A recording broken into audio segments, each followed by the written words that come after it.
नमस्कार, आप देख रहे हैं थर्ड आई न्यूज़ की विशेष पेशकश पी फॉर पॉलिटिक्स, जिसमें हम जानते हैं बालाघाट विधानसभा क्षेत्र से जुड़ी राजनीतिक हलचलों के विषय में। क्योंकि क्या कुछ घटने वाला है विधानसभा चुनाव से पहले, ये जानने के लिए थर्ड आई न्यूज़ ने एक नई पहल की है जिसका नाम है पी फॉर पॉलिटिक्स।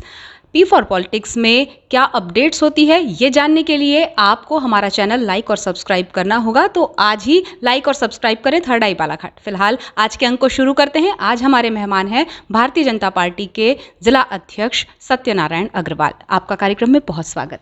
धन्यवाद माधुरी जी।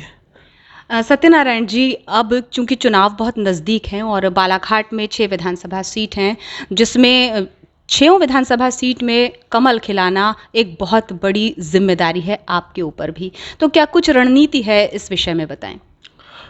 संगठनात्मक हिसाब से जो जिले में हमारा संगठन जो चलता है, पहले से कहा जाता है कि भारतीय जनता पार्टी एक कार्यकर्ता आधारित पार्टी है और हम कार्यकर्ताओं, हमारा जो कार्यकर्ता होता है वह मंडल स्तर पर भी होता है, बूथ स्तर पर भी होता है, शक्ति केंद्र भी होते हैं। उसके बाद जब बूथ स्तर पर हम जाते हैं तो वहाँ हम एक पन्ना प्रमुख भी बनाते हैं और हर पन्ने पे 5 कार्यकर्ताओं की एक नई टीम खड़ी करते हैं।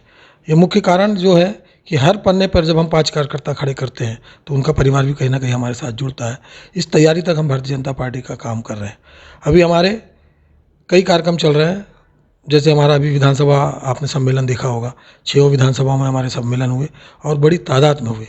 3-3, 4-4, 5-5 हज़ार लोग इस सम्मेलनों में पहुँचे। एक बालाघाट का विधानसभा सम्मेलन अभी आपने तुरंत में देखा, 3 दिन पहले जो हुआ, वहाँ भी कम से कम 7 हज़ार कार्यकर्ता बूथ से लेकर पन्ना प्रमुख तक का कार्यकर्ता उस कार्यक्रम में पहुँचा था।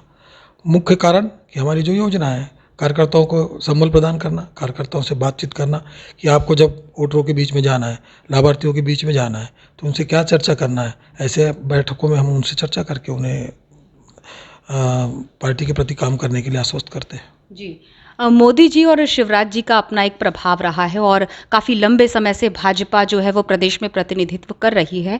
क्या कारण रहे कि पिछले विधानसभा चुनाव में 6 में से 6 सीटें जो है वो भाजपा के झोली में नहीं आ पाई, और कौन सी वो कमियां हैं जिन्हें आप इस बार दूर करने का प्रयास करेंगे? बिल्कुल आपका कहना वाजिब है कि कहीं ना कहीं हमारी कमियां रही। बिल्कुल मैं इस बात को मानता हूँ, जिला अध्यक्ष होने के नाते भी और कार्यकर्ता होने के नाते, कि कुछ कमियां हमारे बीच में रह गई थी। उसका कारण था कि हमारे कार्यकर्ताओं का हम जो प्रशिक्षण या बात करते हैं कि हम जब कार्यकर्ताओं की बार बार बैठ के करते हैं, जब उनके बीच में बैठते हैं, उनसे चर्चा करते हैं और हमें किस विषय पे उनसे बात करना है, इस विषय को रखते हैं, तो कहीं ना कहीं हमारी थोड़ी चूक रही कि हम जो थोड़े अंतर से हारे। कि जो कांग्रेस ने पिछली बार भ्रामक प्रचार किया था और दूसरा जो किसानों को कर्जा माफ ऐसा करके 5 कुछ उन्होंने बिंदु रखा था, और एक भ्रामक प्रचार के तहत जो कांग्रेस जनता के बीच में गई, कहीं ना कहीं हमारा कार्यकर्ता उस समय जनता को उस भ्रामक प्रचार के बारे में समझा नहीं पाया कि कांग्रेस इस भ्रामक प्रचार के तहत आपके बीच में आ रही है, इससे सतर्क रहे। कहीं ना कहीं भोली भाली जनता उस भ्रामक प्रचार में फंस गई। आने वाले विधानसभा चुनाव को देखकर भाजपा और कांग्रेस दोनों ही मतदाताओं को लुभाने के लिए या उन्हें अपने पक्ष में मतदान करने के लिए प्रेरित करने के लिए बहुत सारी योजनाओं के बारे में बता रही है। चाहे लाडली लक्ष्मी बहना की बात करें हम, या सिलेंडर के दामों को कम करने की बात कहें, या कमलनाथ सरकार जिस तरह घोषणा कर रही है कि वो 500 रुपये में सिलेंडर देगी, महिलाओं को 1500 रुपये देगी। तो इन सब योजनाओं का चुनावों पर कितना फ़र्क पड़ता देखते हैं आप? मुझे लगता है कि जनता ने, जो कांग्रेस ने पिछली बार जो वादे किया था, जो उन्होंने वचन पत्र दिया था, उसके आधार पर कांग्रेस को एक मौका दिया था और उस 15 महीनों में कांग्रेस ने 2 बार अपना बजट लेके आई और उस बजट में उन्होंने उस 5 बिंदु को जो भी रखा था, उस 5 बिंदु पे मैं मानता हूँ एक भी कोई बिंदु पे आज वो खरी नहीं उतरी और वो जनता ने देख चुकी है। क्योंकि एक सिंगल काम उस 15 महीनों में कांग्रेस बताए जनता के बीच में जाकर कि उन्होंने ये काम किया है, इस वादे के साथ वो जनता के बीच में जाए। उनके पास सिंगल बिंदु नहीं है। हमारे पास इतने बिंदु हैं कि हम आपको अगर बताने जाऊंगा तो 1 घंटा भी लग जाएगा कि इतने कार्यक्रम हैं हमारे। हमने इतना गरीब कल्याण के लिए काम किया है, भारतीय जनता पार्टी, चाहे केंद्र सरकार हो चाहे मध्य प्रदेश की सरकार हो। जो योजनाएं हम लेके आ रहे हैं, मैं बार बार कहता हूँ, हर मंचों से कहता हूँ कि हमारी सरकार की नीयत साफ है, नीति साफ है। हम जो भी कार्यक्रम लेके आती है हमारी सरकार या हमारे नेतागण जो काम करते हैं, वह जनसंख्या आधार पर लेके आते हैं। एक तुलना के आधार पर मैं आपको एक बात रखना चाहता हूँ कि गरीबी का हटाओ का नारा किसने दिया था? कांग्रेस ने। रोटी कपड़ा और मकान का नारा किसने दिया था? कांग्रेस ने। 65 साल इस देश के अंदर कांग्रेस ने राज की। क्या वो मुद्दे पूरे हुए? आज अगर हम देख रहे हैं तो मैं गर्व करता हूं कि मैं भारतीय जनता पार्टी का कार्यकर्ता हूं और हम ऐसे नेतृत्व के बीच में हम काम कर रहे हैं जिन्होंने इस तीनों चीज़ पर काम किया और जनसंख्या के आधार पर इस पे काम कर रहे हैं कि 5 साल के अंदर यह सब काम हो जाना चाहिए, क्योंकि देश इतना बड़ा देश है कि अगर हम कोई भी कार्यक्रम लेके आएंगे, अगर हम जिस आधार पर पहले कांग्रेस चलाती आ रही थी तो जिंदगी भर उस योजनाओं को हम पूरा नहीं कर सकते थे। चाहे प्रधानमंत्री आवास की बात हो, चाहे जनधन खाते की बात हो, चाहे शौचालय का विषय हो, चाहे आज आयुष्मान भारत कार्ड की बात हो, हर विषय पे हम लेके आ रहे हैं तो जनसंख्या के आधार पे ला रहे हैं। हम हर विकास जो कर रहे हैं जनसंख्या के आधार को लेके कर रहे हैं कि जनसंख्या को पूरा का पूरा लाभ मिलना चाहिए। जो अंतिम छोर पे व्यक्ति बैठा हुआ है उसको उसका पूरा का पूरा लाभ मिले। गरीब कल्याण का विषय लेकर काम कर रहे हैं क्योंकि हमारी नीति और नीयत साफ है।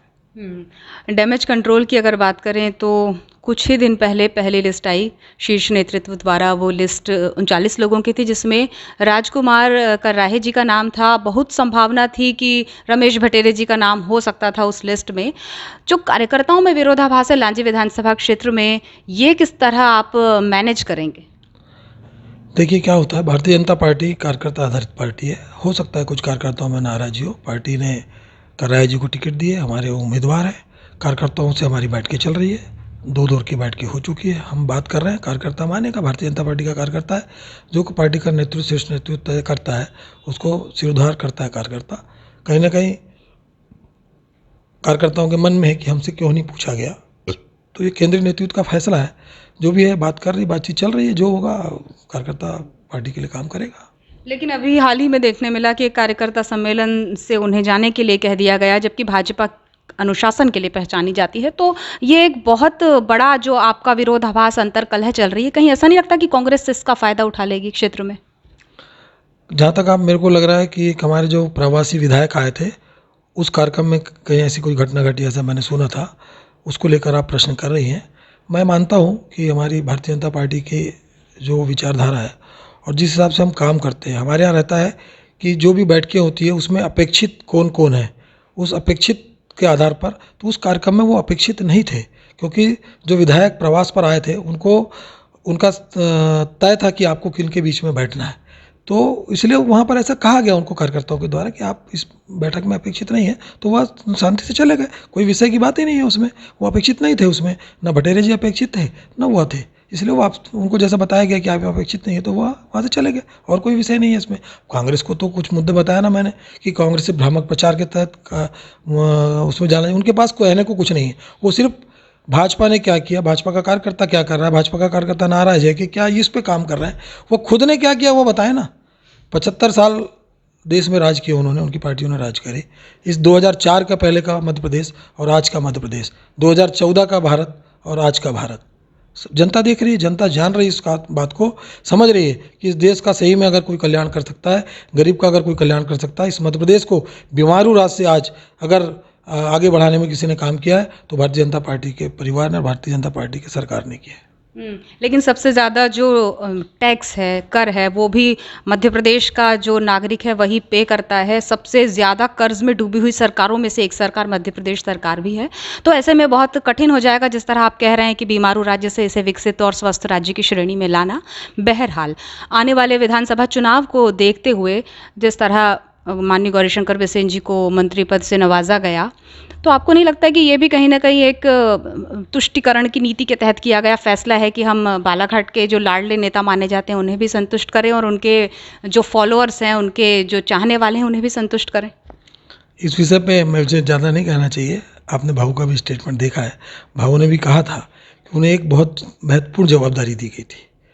उन्हें जो चेयरमैन जो बनाया गया था उसका कारण था कि आज पूरे भारत में उनका नाम जाना जाने लगा है कि उन्होंने आरक्षण, ओबीसी आरक्षण को जो लेके आया है, तो एक महत्वपूर्ण काम उनको सौंपा गया था। अब उसकी डेट खत्म हो रही थी 2 तारीख या 3 तारीख को, तो सरकार ने फिर से उनको नवाज दिया, कैबिनेट मंत्री का दर्जा दे दिया। और मैं मानता हूँ उनका जो दर्जा दिया गया है पूरे प्रदेश में खुशी की लहर है, क्योंकि भाऊ एक ऐसे नेता है जो माननीय मुख्यमंत्री जी के बाद अगर सबसे ज़्यादा किसी ने दौरा पूरे प्रदेश का किया है तो माननीय गौरीशंकर जी बिसेन ने किया है।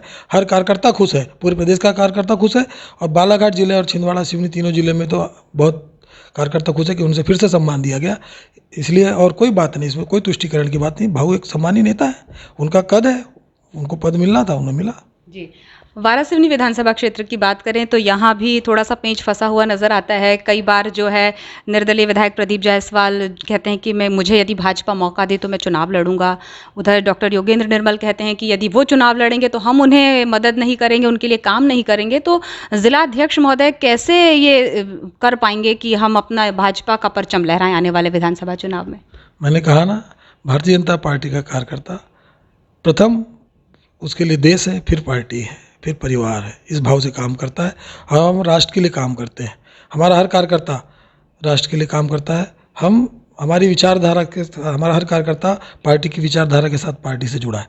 जो निर्णय होंगे चलता है, निर्णय आगे पीछे होते रहते हैं। कभी कुछ दिन नाराज रहता है कार्यकर्ता, फिर कार्यकर्ता पार्टी के साथ लग जाता है।